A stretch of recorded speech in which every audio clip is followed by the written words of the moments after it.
Bonjour à tous, j'espère que vous allez bien. Donc encore une fois, on se retrouve pour un cours de psychologie médicale. Cette fois, ça va porter sur la psychologie de la prescription. C'est aussi un cours qui est un petit peu, pas difficile, mais c'est un cours qui prend un petit peu de temps à comprendre. Donc je vais essayer de le simplifier et de le résumer au plus possible, car je vous donne l'essentiel seulement. Il faut savoir aussi que j'ai fait une réorganisation de ce cours où j'ai un petit peu résumer les parties un petit peu difficiles du cours. Donc, vous trouverez le lien Playgroup à la promo ou là en description. Donc, on va switcher entre la diapo de la prof et la réorganisation que j'ai faite. Donc, on va commencer, bismillah. Donc, pour le plan, on parlera d'abord d'une introduction, prescription, subjectivité du médecin, donc le plan à la on passe ça.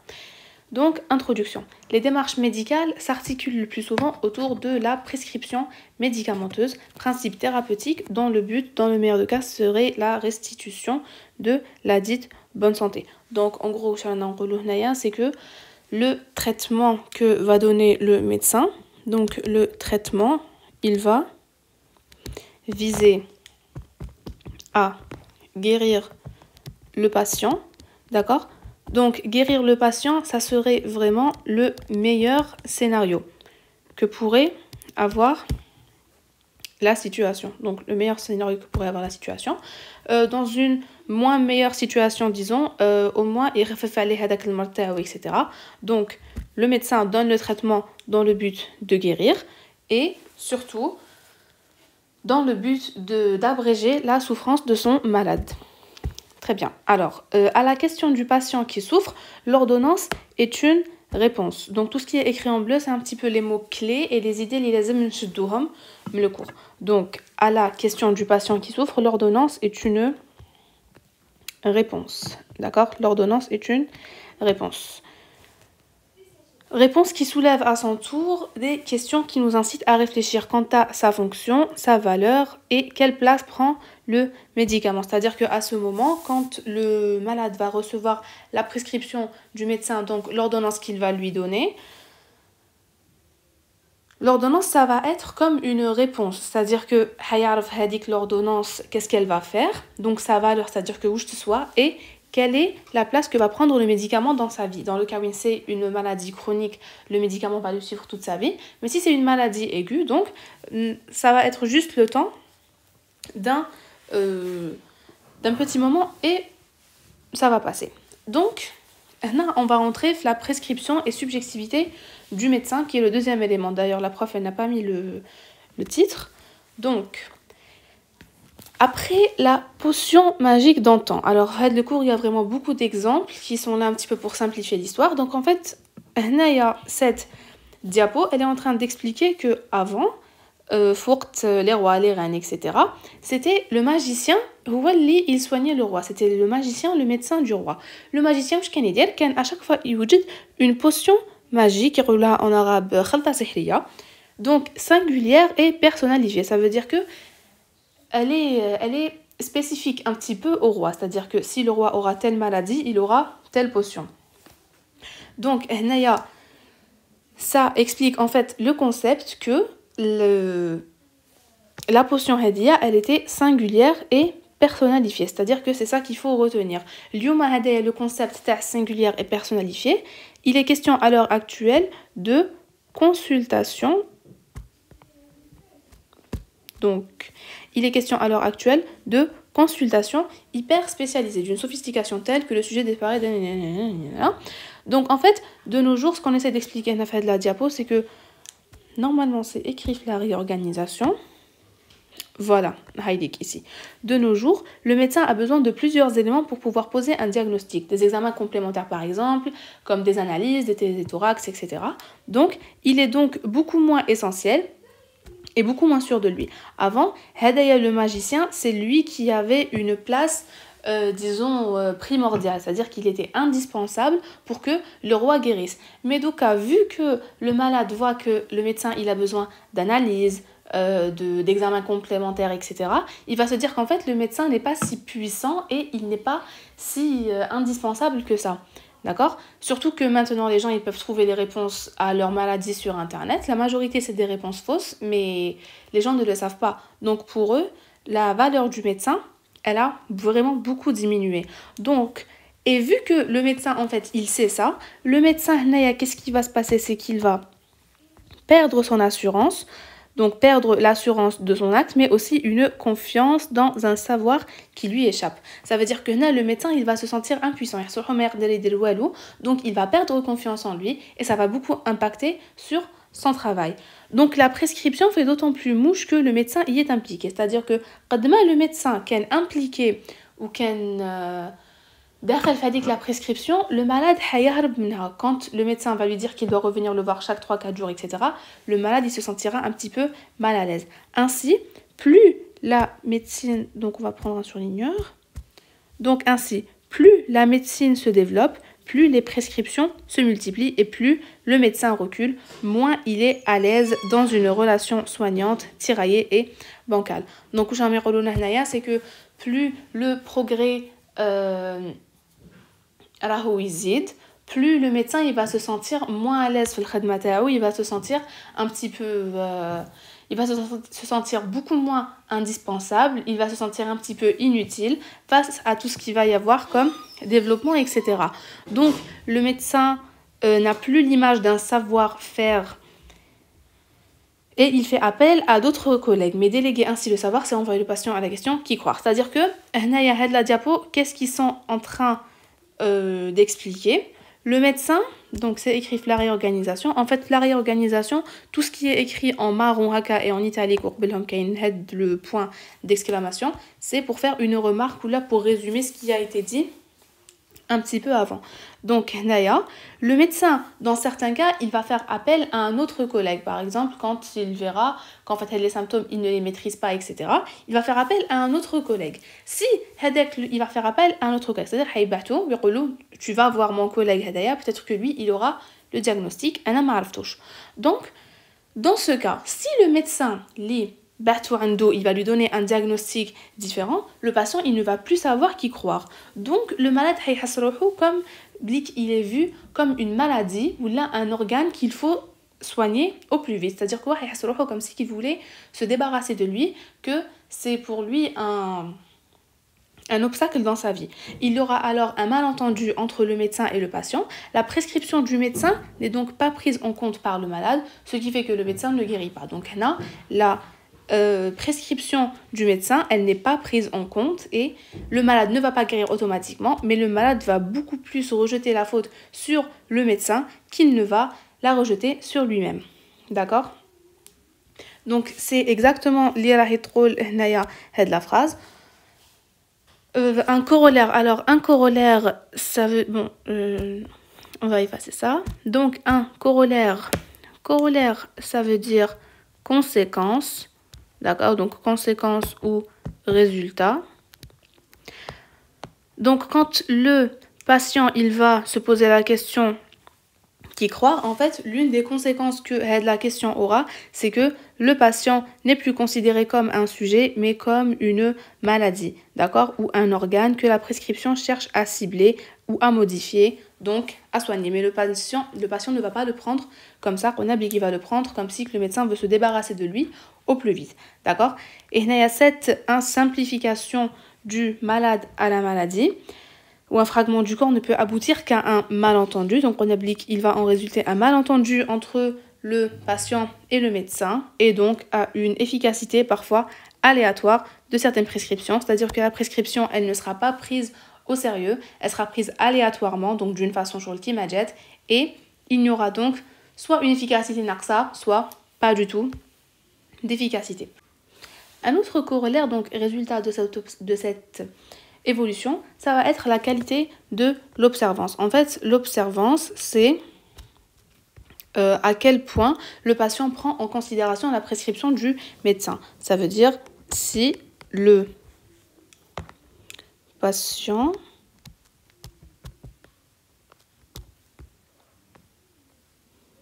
prend en considération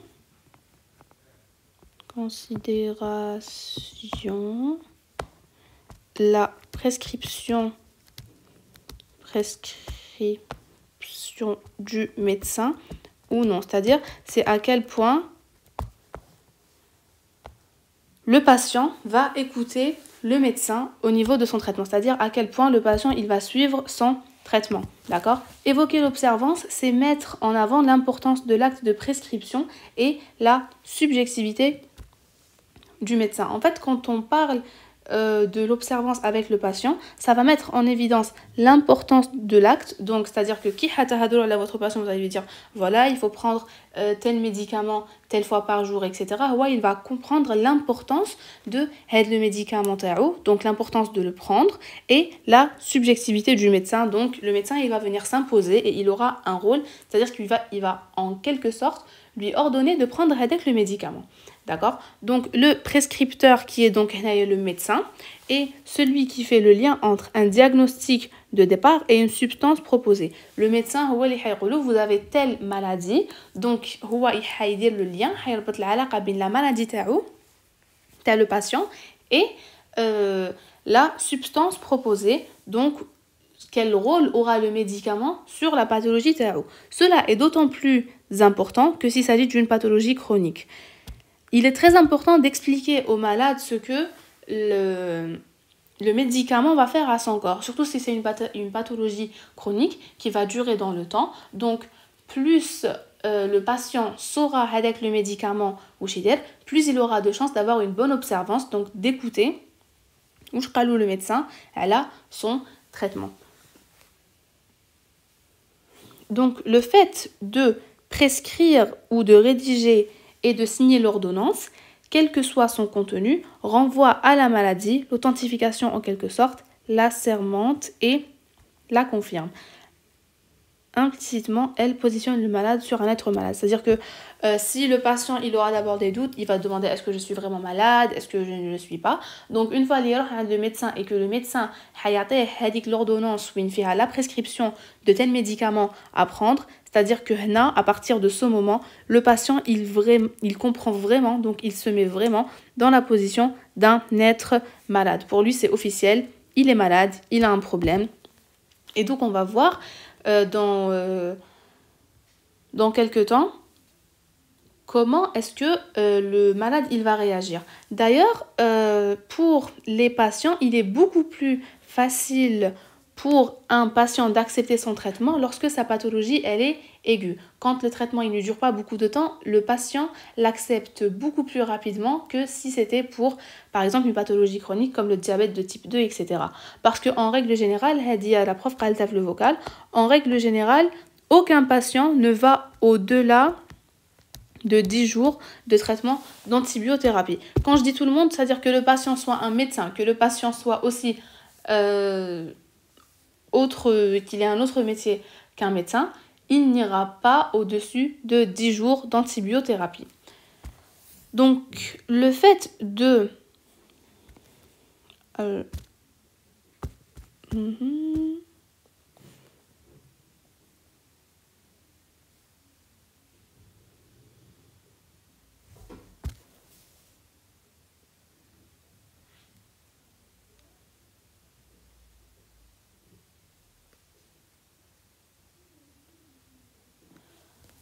En fait, ce qui va se passer au cas, c'est que le choix d'une prescription introduit toute une série d'éléments subjectifs dont le prescripteur est le vecteur. C'est-à-dire que il peut y avoir différentes réactions chez les patients.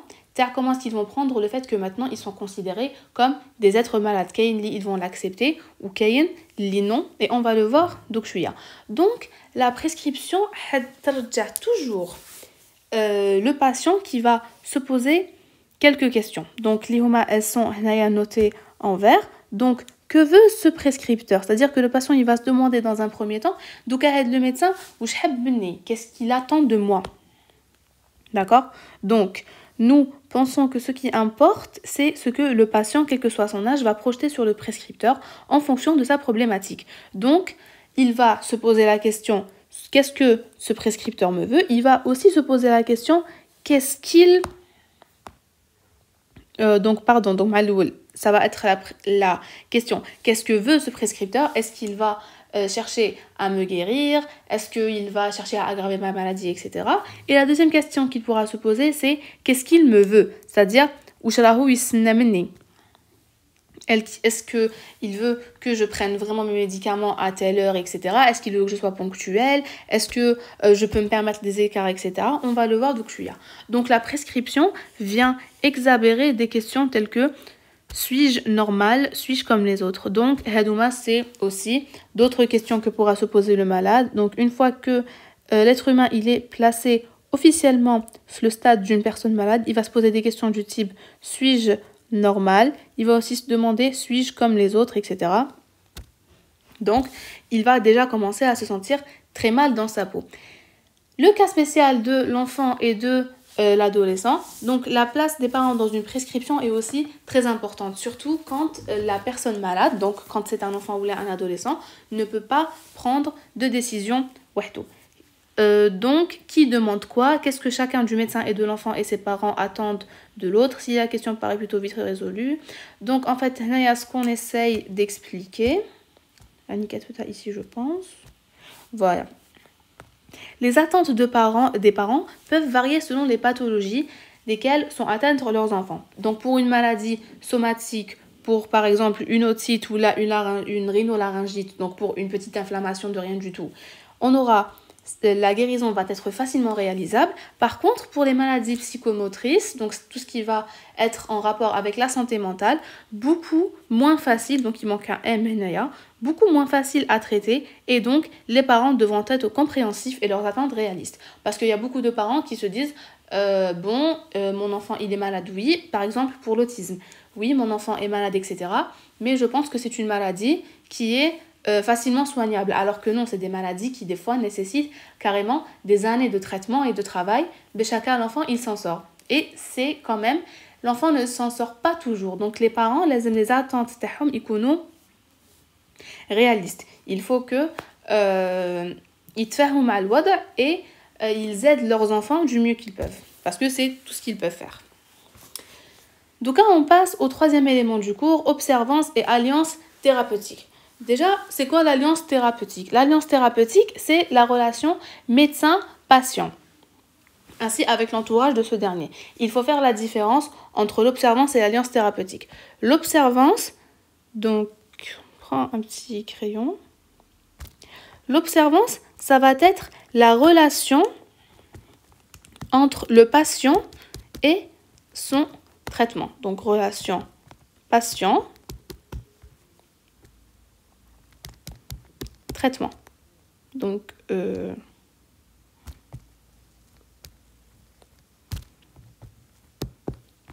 mais l'alliance thérapeutique, ça va être la relation entre le patient et le médecin et son entourage, d'accord? Donc, la relation entre le patient et sa famille, son entourage, etc., mais le médecin.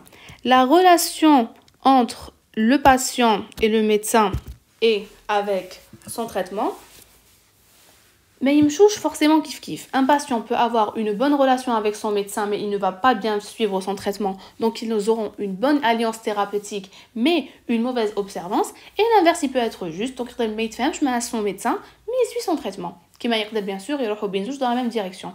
Il fait à son médecin et il suit son traitement. D'accord? Donc là, on va passer aux choses sérieuses. Le médicament n'est jamais accepté de façon durable.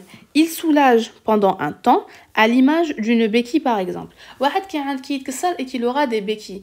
Au début, il va l'accepter, il va se dire oui, ça m'aide à marcher, etc. Mais au bout de 10, 20 jours, quand il voit qu'il ne guérit pas, ça va l'énerver. D'accord? Le patient semble donc mal supporter une quelconque modification de son rapport à sa souffrance, et ce n'est pas nouveau. C'est-à-dire que le phénomène elle a toujours existé. Le patient prend mal le fait que son traitement dure beaucoup. C'est pour ça que comme fait maladie chronique, c'est beaucoup plus difficile d'accepter un traitement. L'observance qui est une problématique aussi ancienne que la médecine elle-même. Déjà Hippocrate, donc Hippocrate je crois que vous voyez c'est qui, donc ça date depuis vraiment très longtemps. Déjà Hippocrate remarquait que le médecin doit savoir que les patients mentent souvent lorsqu'ils disent suivre leur traitement. C'est pas parce que votre patient dit qu'il suit son traitement qu'il le suit forcément, et ça, tous les médecins le savent, même Hippocrate, donc ça fait vraiment très très très longtemps. Il le savait déjà. C'est surtout à partir des années 1970 que la réflexion s'est développée. Malgré tous les travaux, cette question reste aujourd'hui encore. Donc, c'est quand même un thème qui est un petit peu délicat à aborder. On ne va pas dire au patient, vous suivez votre traitement. Le patient va vous dire, oui, vous êtes sûr. Donc, c'est quand même un petit peu délicat d'aborder ce sujet avec son patient. Donc, toutes les phrases Naya, ça va être comment est-ce que le patient, il voit son traitement. Il le voit comme une perte de liberté parce qu'il ne peut plus faire ce qu'il veut. Il est sur le muqayyad un traitement. Phénomène complexe et difficile à prévoir. Donc, Kamel Hadouma, les phrases, c'est bien de les lire. Comme QCM par exemple. Mais ça renvoie tous au même problème, que le patient ne va pas suivre son traitement parce qu'il sent qu'il a une perte de liberté. D'accord. Donc, et que les patients ne disent pas vraiment toujours la vérité, qu'ils suivent leur traitement. C'est ça ce qu'il faut comprendre. Minhed, l'élément du cours. Donc, sujet tabou, déni, sentiment d'échec, silence, incompréhension, danger. L'observance paraît se situer entre subversion du sujet et dialectique du désir. Alors, donc...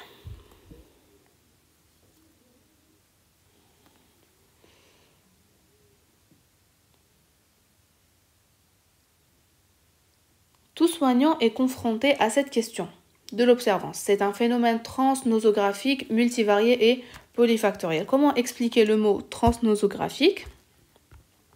La nosographie déjà des maladies mentales, c'est quoi? C'est-à-dire l'identification des signes cliniques et le regroupement au sein d'une maladie définie. C'est-à-dire qu'on va avoir plusieurs signes cliniques et donc les signes cliniques, on va tous les associer à telle maladie. Ça, c'est la nosographie. La transnosographie, par contre, c'est une approche non classique de la compréhension des maladies, réalisée indépendamment d'une catégorisation diagnostique. On ne va plus se baser sur les signes cliniques qu'on a retrouvés pour regrouper telle maladie. On va se baser sur autre chose. Donc...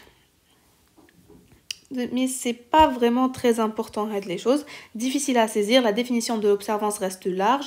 Degré de concordance entre le comportement de l'individu en termes de prise médicamenteuse et la prescription médicamentale.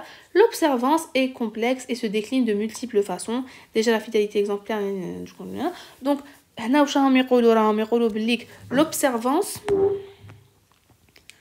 l'observance, si on veut répéter un petit peu brièvement, l'observance, c'est à quel point est-ce qu'un patient va respecter son traitement, d'accord? Donc l'observance, donc du coup, un refus.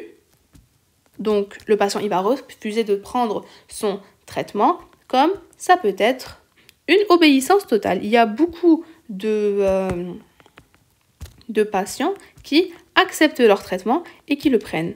D'accord, ça ne veut pas dire qu'ils le prennent vraiment à cheval, qu'ils sont à cheval sur tous leurs médicaments, etc. Mais sur la majorité de leurs traitements, on va le voir un petit peu plus tard. Donc, voilà, le terme anglo-saxon est compliance. Donc, pour la compliance, je pense que j'avais aussi une petite remarque à faire. En fait, là, ce qu'on explique, c'est que l'observance, on peut aussi dire que ça veut dire compliance, ce qui n'est pas loin de la complaisance. Donc en fait, un petit peu psychiquement, l'observance bien suivie, c'est comme un désir de plaire et de soumission au médecin. C'est-à-dire que si le patient voudra plaire à son médecin, il va suivre son traitement à la lettre. Si ce n'est pas le cas, il va se rebeller et il ne va pas le suivre. Donc notons en passage que l'alliance thérapeutique doit être différenciée de l'observance, qui m'importe le comme morbila. Un patient peut entretenir une très bonne relation avec relation thérapeutique, donc avec son traitement, mais ça veut Pardon, donc un patient peut entretenir une très bonne relation thérapeutique avec son médecin, mais s'avère incapable de respecter les prescriptions, donc les rendez-vous, les régimes et les traitements. Et dans un autre, donc il peut avoir une très bonne observance, mais sans alliance thérapeutique. De même, la non-observance ordinaire doit être distinguée des comportements de rupture, voire d'attaque du corps. Où je m'intéresse le dernier point. Donc jusque-là, ce qu'il y a avant, on avait expliqué. Donc ce qu'il y a après, la non-observance ordinaire, c'est-à-dire que quand le patient va refuser de prendre ses médicaments une ou deux fois la semaine, etc., ça, c'est un refus ordinaire, c'est un refus normal qui arrive à la majorité des patients. Par contre, quand le patient ne veut pas se soumettre à ce traitement et qu'il refuse de le faire, et qu'il peut même donc du coup s'attaquer à son corps, donc se faire du mal, par plusieurs mécanismes. Par exemple, il va refuser de manger, d'accord? Ça n'a rien à voir avec une non-observance ordinaire. Ça devient un autre problème qui va réclamer des visites à un psychologue. On va voir ça aussi plus tard. Donc enfin, une analyse de l'observance n'est valide que si elle n'aborde pas la place des parents et des proches. En effet, les conduites de rupture de traitement s'observent dans le contexte familial n'est pas contenant. C'est-à-dire que le dernier point, il explique que quand la famille elle est contributive au traitement de la personne, donc quand il aide et qu'il supporte, aide le membre familial qui est malade, ça sera beaucoup plus facile pour lui de prendre son traitement que si la famille m'a yaounoche, etc. et que mais je vous donne par exemple pour les diabétiques. Donc quelqu'un qui a le diabète mais qui va voir que sa famille à côté ils mangent beaucoup de sucre, que quand ils cuisinent ils utilisent beaucoup de sucre, etc., qu'ils ne respectent pas sa maladie, même le patient il sera un petit peu offensé et il va se dire non, en fait je suis normal et je peux vivre avec cette maladie comme tout le monde, donc je n'ai pas besoin de traitement. Ce qui va faire que l'observance elle va être beaucoup altérée, il va beaucoup moins suivre son traitement qu'à la base.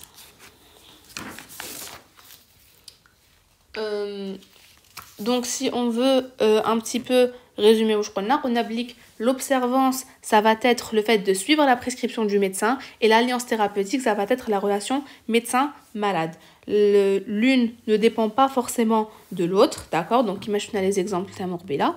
Voilà, c'était tout pour l'élément. Donc là, on passe au quatrième élément du cours, statut du médicament et élément de langage. Là, c'est carrément séparé en deux, d'accord? On va d'abord parler du statut du médicament et ensuite des éléments de langage. Statut du médicament. Donc, les phrases qui sont écrites en rouge, les phrases les plus importantes. Une fois qu'on les comprend, on a compris tout ce qui reste du cours.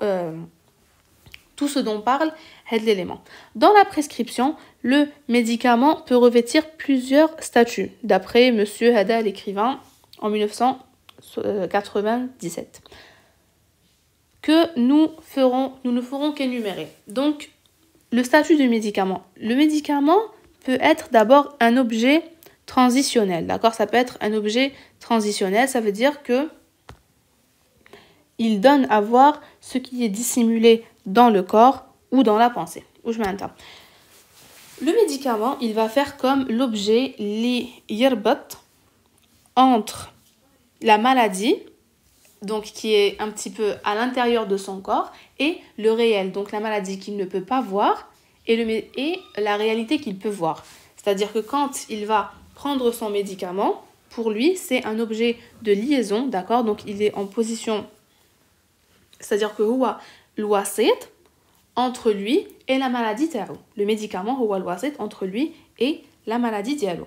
Ça, c'était pour le premier point. Donc, non, pour le premier point, le médicament, ça peut être l'wasit entre la personne et sa maladie. Donc, objet transitionnel, donc qui va faire la transition rédia, si on veut. Il peut aussi être support de projection d'un interne inaccepté. Quand, en fait, donc là, on donne l'exemple à un jeune, d'accord, qui va s'en prendre à cet objet, à ce médicament. C'est-à-dire que quand il va voir le médicament, pour lui, ça va être comme une représentation de sa maladie. Il ne peut pas s'en prendre à sa maladie, mais il peut s'en prendre au médicament qu'il considère comme étant un objet transitionnel. Du coup, il va projeter sa maladie en ce médicament. Donc, ça devient un support de projection d'un interne inaccepté. Il n'accepte pas le fait qu'il soit malade. Du coup, il va s'en prendre à son médicament. Soit en le jetant aux ordures, du coup, soit il ne le prend pas. C'est-à-dire qu'il va casser, par exemple, si c'est une petite fiole, t'as un styro, il va la casser, etc. Donc, un support de projection d'un interne inaccepté. Ça peut être aussi un représentant symbolique du thérapeute et des relations entretenues avec lui. L'attitude face au médicament est l'expression d'une manifestation de la relation transférielle. Pour lui, le médicament, la relation entre lui et son médecin. Donc, le médicament, c'est entre la personne et son médecin. Pour le 4e point, le médicament touche au réel du corps. D'accord? Donc, il franchit la barrière de la limite corporelle et s'affronte à ce qui est mauvais dans le corps et témoigne de ça, de sa maladie. Toujours, touche au réel du corps, c'est-à-dire que pour lui, le médicament, c'est lui qui va aller combattre la maladie qui se trouve à l'intérieur de son corps et qui va faire qu'il va guérir. C'est aussi parfois un objet de jouissance, donc qui apporte une sorte de plaisir. Alors, le médicament est soumis à une identité perverse, scénario sadique et masochiste, rituel rigide en sont des exemples. Donc pour lui, le médicament, ça va être carrément un objet de jouissance qui va lui apporter du plaisir et un objet contraphobique. Tant pour le médecin plus ou moins rassuré qui prescrit avec l'idée entretenue d'avoir fait quelque chose pour le jeune et le plus souvent pour sa famille. Le dernier point hadaya, donc objet contraphobique.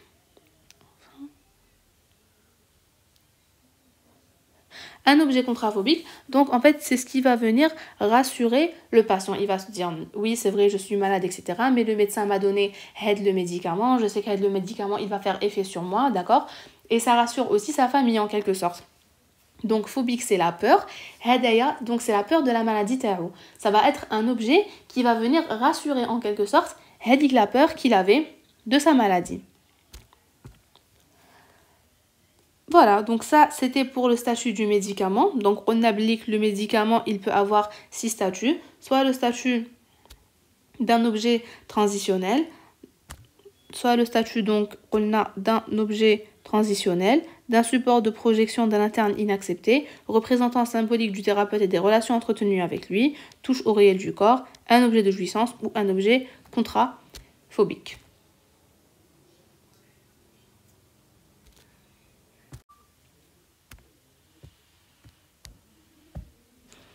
À présent, on va passer à la deuxième partie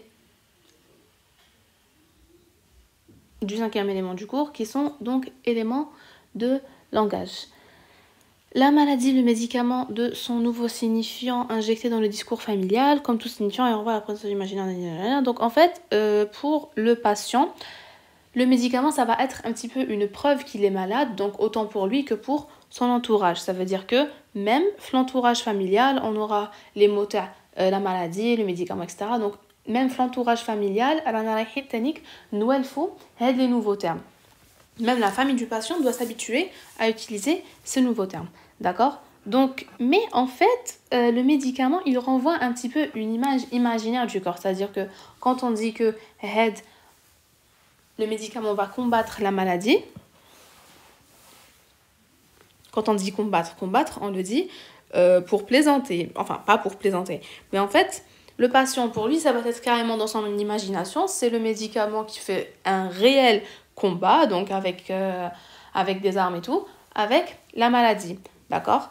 Donc, c'est vraiment très loin de la physiologie, etc. Donc, ça nous fait sourire. Ils vont aussi utiliser des mots qui sont un petit peu de nature bancale, d'accord? Donc, par exemple, infractus au lieu d'infarctus, lupus énigmate dissimulé, décapine. Donc, Hadouma Kamel, ils vont venir déformer un petit peu la réalité médicale que on apprend nos études. Donc, en ce sens, en fait, le médicament, pour lui, ça va vraiment être un moyen de s'exprimer, d'accord? Donc, ça va être un élément de langage. Ça va vraiment entrer dans la nature dialogue, donc ça va carrément faire partie de lui et de son langage. Il va vouloir s'exprimer avec son médicament. D'accord? Donc, en ce sens, le médicament est un élément de langage, une réponse à un discours, celui de la médecine, celui de la science.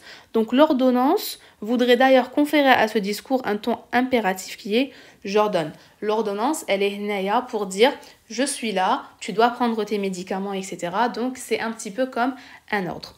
Le médicament est un élément de négociation, de communication. Dans cet échange, il est parfois un élément d'opposition de logique. Donc, la logique médicale et la logique du patient. Parce que la majorité du temps, lorsque quelqu'un est malade, il a en fait une fausse image de la maladie dans sa tête, donc soit agrandi, d'accord, soit soit il ne le prend pas assez au sérieux. Donc la logique de le patient et la logique de la médecine, donc ça va un petit peu être un élément d'opposition logique, d'accord, donc opposition, c'est-à-dire qu'il y a ce que pense le médecin et ce que veut la logique, et un élément d'opposition de savoir, donc un savoir scientifique contre le savoir du sujet, d'accord. Donc c'est à dire que ma ni la logique ni vraiment le savoir, donc ce qu'il en est vraiment du mécanisme de sa maladie, etc. Dans ce cas, des adolescents insuffisants rénaux greffés, après une dizaine d'années de greffe de traitement, ils vont après une dizaine d'années donc du coup de dialyse, lorsqu'on va leur proposer une greffe, ils vont automatiquement dire non parce qu'en fait ils se seront déjà fait leur petite zone de confort autour de la dialyse qu'ils vont faire, même si ça les fatigue, d'accord, donc même si ça les épuise. Donc en fait c'est pas vraiment très clair, mais la dernière phrase elle est importante. La logique du patient ne va pas toujours dans le sens du bien. Ça veut dire que Kima, le patient, ça, c'est pas forcément une bonne représentation de ce qu'il doit faire. Par exemple, un patient, quand on lui offre une greffe, le meilleur pour lui selon la médecine, ça serait d'accepter la greffe. Ça, lui, non, en fait, il se sent bien plus à l'aise dans sa tête, bien sûr, avec la dialyse qu'il a faite pendant 10 ans, parce que Welfa, au lieu de prendre une greffe. Donc, la logique du patient, avec son bien-être. Ainsi, prendre ou ne pas prendre son médicament, c'est vouloir dire quelque chose, c'est signifier quelque chose au médecin et à soi-même. Par exemple, quelqu'un qui ne prend pas son médicament, vous allez lui demander pourquoi, il va dire le pouvoir, t'arrêtes le médicament sur mon corps parce que voilà, qui fait la maladie, etc. Alors que dans sa tête, c'est carrément faux, une logique totalement fausse et un savoir qui est faux aussi. Ici, l'observance est considérée comme le résultat d'un compromis entre ignorance, entre soumission et déni. Il triche comme s'il ne savait pas, alors que Huwa, il sait. Donc, où je m'intéresse de la phrase, il triche comme s'il ne savait pas. Le patient, des fois, il sait pertinemment bien que Head doit, il lui fait du bien, qu'il en a besoin, etc. Mais, non. Je pense que c'est ça. Déjà, etc. Donc, pour lui, il ne veut pas se soumettre, d'accord. Et il continue de dénier. Donc, dénier, c'est un petit peu ne pas avouer que en fait, il est malade et qu'il a besoin de médicaments. Donc, la conduite d'un traitement devra prendre en compte ces remarques qui, si elles ne se garantissent en rien une meilleure observance, permettent cependant d'avancer dans la compréhension. Donc, même si le malade ne voudra pas suivre son traitement et qu'il ne voudra pas avoir une bonne observance, au moins le point positif, c'est qu'il aura compris. D'accord? Donc, l'observance, ça peut aussi être un moyen de vouloir prouver quelque chose. Comment dirais-je, il dit que non, en fait moi j'existe, moi je ne représente pas seulement la maladie, donc il va s'opposer à son traitement. Donc on va parler des psychotropes. Les psychotropes, ce sont des substances calmantes. Ce sont des substances calmantes qu'on utilise surtout les gens qui ont des maladies mentales, donc psychiques, etc. Pendant bien longtemps, les psychiatres d'enfants mettent en avant leur résistance, voire leur réticence, etc. Donc كامل هاد les diapos jusqu'ici. Donc en fait ce qu'ils essayent de nous expliquer, c'est que les psychotropes, pendant bien longtemps, les gens ont pensé que les psychotropes avaient un mauvais impact sur le développement de l'enfant. Comme le cours développement et fonctionnement de la personnalité qu'on a vu avant celui-là, surtout les enfants, donc l'utilisation de psychotropes, elle va venir modifier le développement tahom. Donc en fait, on en veut aux médecins de ne de ne conseiller en fait que des psychotropes pour calmer les enfants parce qu'avant on n'apportait pas forcément de soutien social et psychologique lorsque l'enfant avait une maladie mentale. On le bourrait de psychotropes daimon pour le calmer, pour qu'il soit gentil, pour qu'il fasse ses devoirs, etc.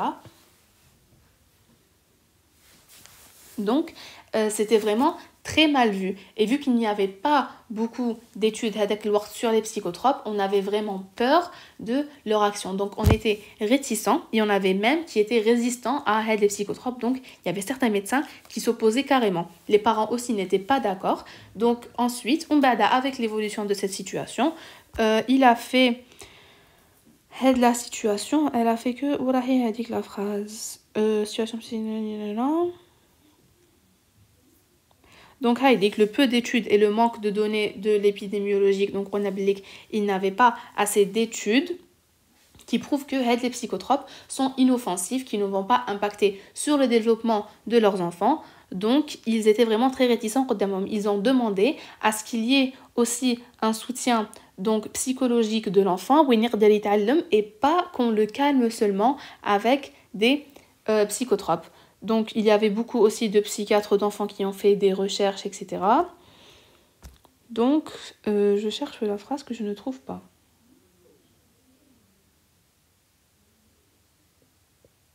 Donc voilà, les risques, pour eux, les médecins et les parents, ils se sont opposés aux psychotropes.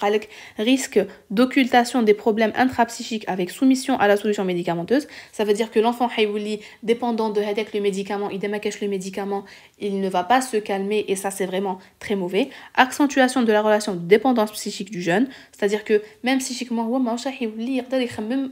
il ne sera pas dépendant, il ne sera pas indépendant, pardon, il aura toujours la dépendance psychique aux médicaments. Mise en évidence de son incapacité interne à trouver des solutions, à mobiliser ses ressources pour surmonter ses difficultés, il ne pourra pas résoudre ses problèmes de lui-même. Sentiment de ne pas avoir été compris dans l'origine psychique de sa souffrance. Il va se dire que moi je suis un être incompris, etc. Ça va le plonger dans un mal-être profond et il va mal le vivre toute sa vie. Interférence avec les modifications pubertaires, donc avec la physiologie, etc. Ça cause aussi des problèmes au niveau du métabolisme et de la santé. Démission de la famille, les psychotropes se substituant à l'abord de sa résolution des conflits intrafamiliaux.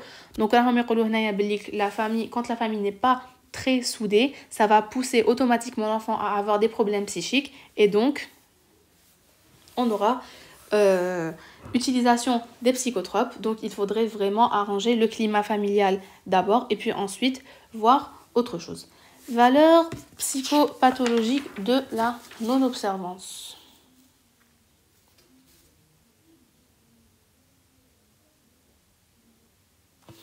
Donc, les réticences initiales à une bonne observance sont normales. Donc, le cas de ne pas suivre l'observance, on ne parle pas de hadik li jim al-lul parce que au début tout le monde a un petit peu du mal à prendre son traitement, à accepter sa maladie, etc. Mais avec le temps, généralement, enfin normalement, la relation du patient avec son médicament, elle devrait s'améliorer, donc on devrait avoir une plus ou moins bonne observance, même s'il triche parfois. Mais donc les réticences initiales à une bonne observance sont normales. Elles s'inscrivent dans une dimension intrapsychique. Un adolescent n'aime pas se soumettre. Donc surtout un des adolescents. Les adolescents, ils n'aiment pas se soumettre à quelque chose, mais qui sont dépendants de quelque chose, etc. Donc c'est un petit peu difficile pour eux de se soumettre au traitement du premier coup. Donc nous pensons que la non-observance est un comportement normal sous réserve que l'essentiel des soins soit préservé. Tant que à un certain moment la relation entre le traitement et le patient s'arrange, donc la réticence initiale, réticence qui veut dire donc c'est un petit peu le refus et la peur, ils sont tout à fait normaux. Il faut juste pas que ça dure dans le temps. Cette non-observance peut avoir plusieurs fonctions. Donc, celle d'une tentative, certes maladroite, de prise de distance par rapport aux parents du médecin et du corps malade. Donc, la non-observance, du coup, le non-respect du traitement, ça peut être par exemple une tentative pour le patient de s'évader un petit peu. L'environnement qui le considère comme un être malade, comme par exemple donc du coup son médecin, ses parents et son corps.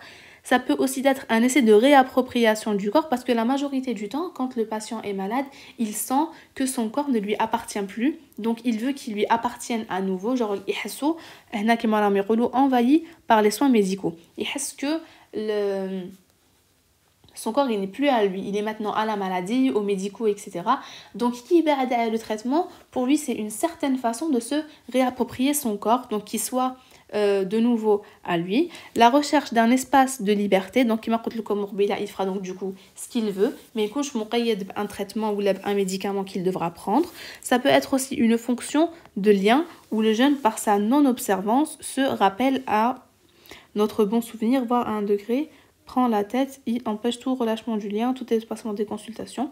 En fait, la non-observance aussi, pour lui, ça peut être un lien entre lui et son médecin. Du coup, il empêche en fait tout relâchement du lien, tout espacement des consultations. Il s'agit d'une fonction d'emprise sur le thérapeute et sur les parents. Il voudra vraiment que icône la priorité de ses parents, il voudra être ou à la priorité de son médecin, c'est-à-dire qu'ils devront être disponibles pour lui à n'importe quel moment. Si ce n'est pas le cas, il va faire preuve d'une non-observance, du coup il va lâcher son traitement. Ça peut être aussi la réponse à une pulsion, c'est quelque chose qui arrive beaucoup, donc pulsion qu'on a dit que c'est inconscient et c'est une envie très forte qui est dans la majorité du temps incontrôlable. L'appel à l'intérêt de l'autre, mais d'un intérêt respectueux de l'évolution affective. Je ne suis plus un bébé, c'est-à-dire que surtout quand c'est une maladie chronique, quand la personne a un arrêt de traitement depuis longtemps et que il ne supporte plus en fait le fait qu'il doit suivre le traitement constamment, il va se dire non, je suis plus un bébé, je fais ce que je veux, laissez-moi tranquille, je ne veux plus prendre ce médicament. Pour lui, c'est comme un petit peu une source d'affirmation, c'est-à-dire il est là, il peut prendre des décisions, etc. Donc, il ne prend plus son médicament, donc il fait preuve de non-observance. De même, sont repréables certaines significations de la surobservance. Comme on peut avoir des cas où il ne suit pas, il peut y avoir des cas aussi où il les suit un petit peu trop bien, donc il sera un petit peu trop à cheval sur ça. Donc ça va être dû à une soumission trop grande, c'est-à-dire qu'il va trop dépendre et trop se soumettre à son médecin, une quête incessante d'ascétisme. Ascétisme, je pense que j'avais une définition un petit peu plus... une définition claire.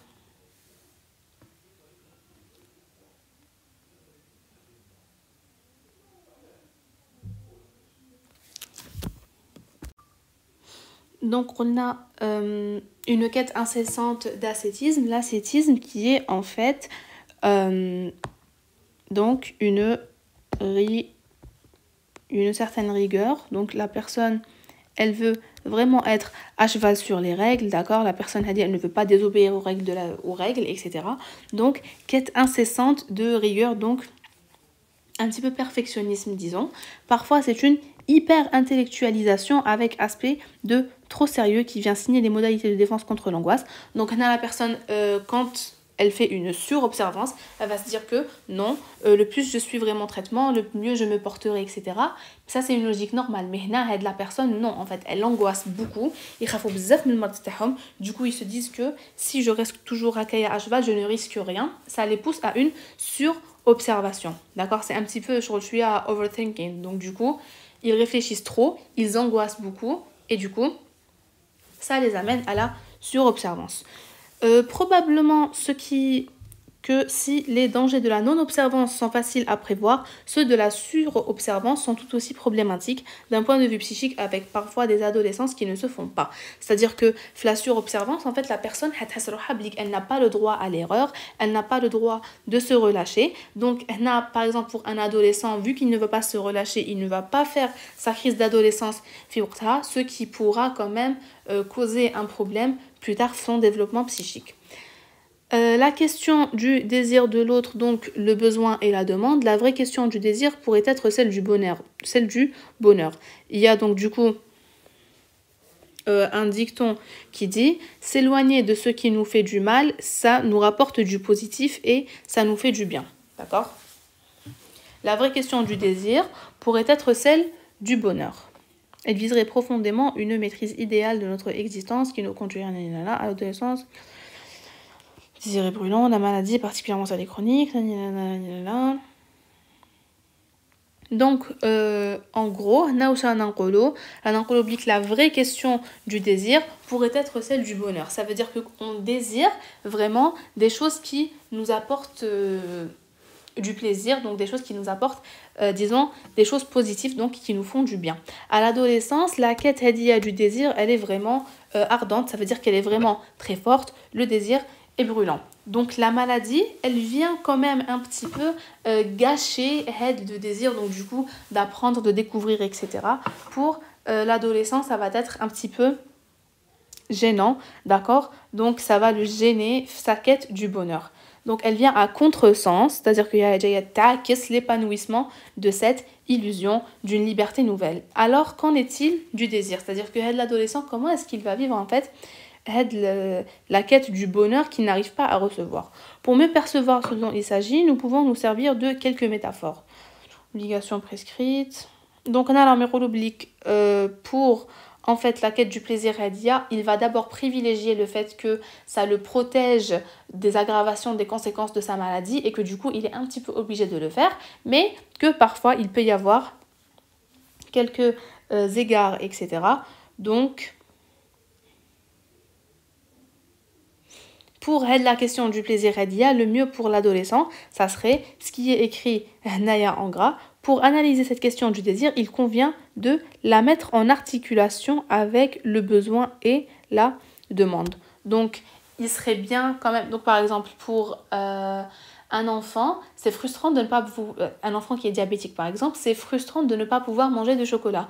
Donc, ou des bonbons, etc. Donc, ce qu'on va faire, c'est qu'on va adapter, si on veut, son régime au fait que il pourra quand même un petit peu parfois faire des écarts et ne plus être aussi rigide, disons. Que l'on ait besoin d'un traitement ou qu'on le lâche, non, ou qu'on le sache, la nécessité de ce traitement, c'est bien, mais qu'en est-il dans cette attitude face aux médicaments? La question centrale, le désir ne provient ni du besoin, manque objectif, ni de la demande. Donc là, c'est important de retenir la phrase. Le désir ne provient ni du besoin, donc manque objectif, ni de la demande. Il prend place entre les deux. Et après, on n'a pas besoin de l'expliquer. Ainsi, le besoin vise un objet spécifique et s'en satisfait. La demande est formulée, s'adresse à autrui. Si elle porte encore sur un objet, bon, c'est pas très important.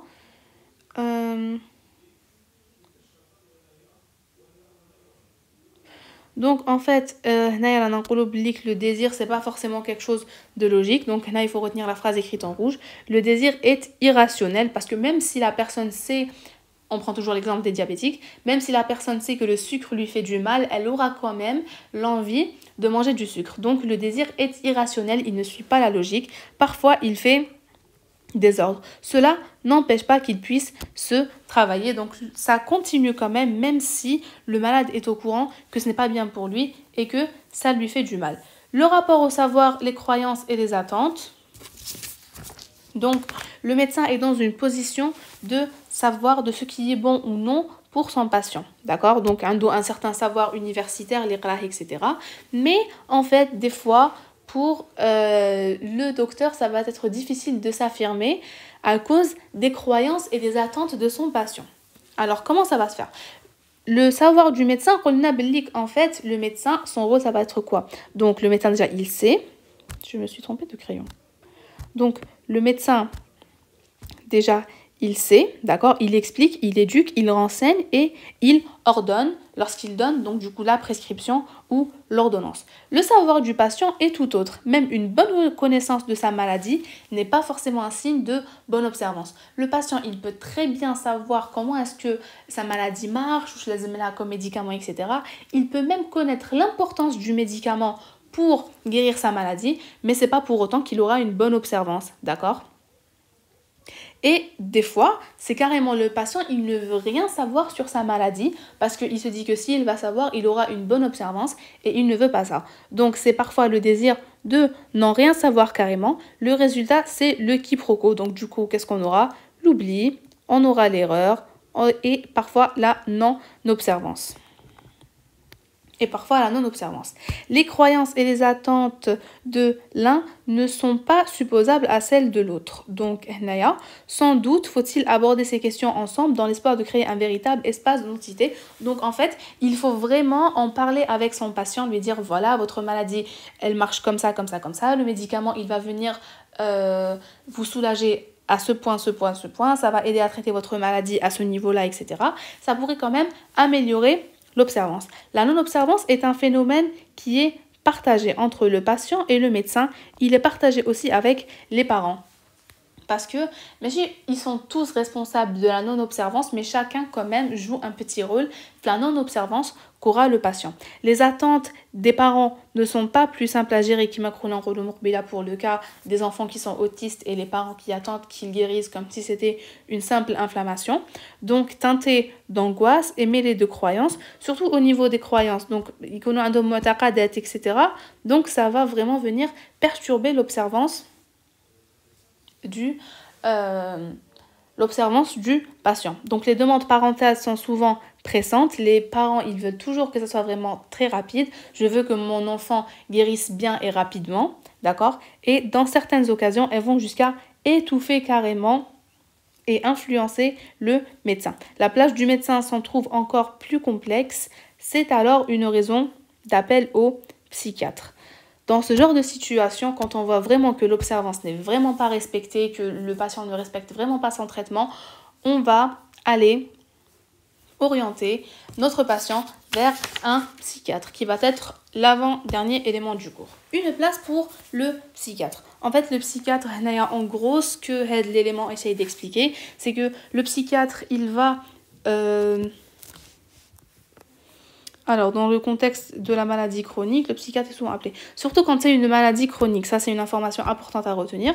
Quand on a une maladie chronique, le psychiatre est souvent appelé quand ça va mal. Par exemple, quand l'adolescent ne prend plus son traitement, quand il s'échappe. Quand on remarque qu'il commence à y avoir une mauvaise observance, c'est important d'aller voir un psychiatre parce que le psychiatre, il va en quelque sorte recadrer le patient, d'accord? Donc, il va lui réexpliquer un petit peu. Il va voir quelles sont les raisons liées à il y a la non-observance, pourquoi est-ce que l'adolescent, donc le cas par exemple, il s'échappe, etc.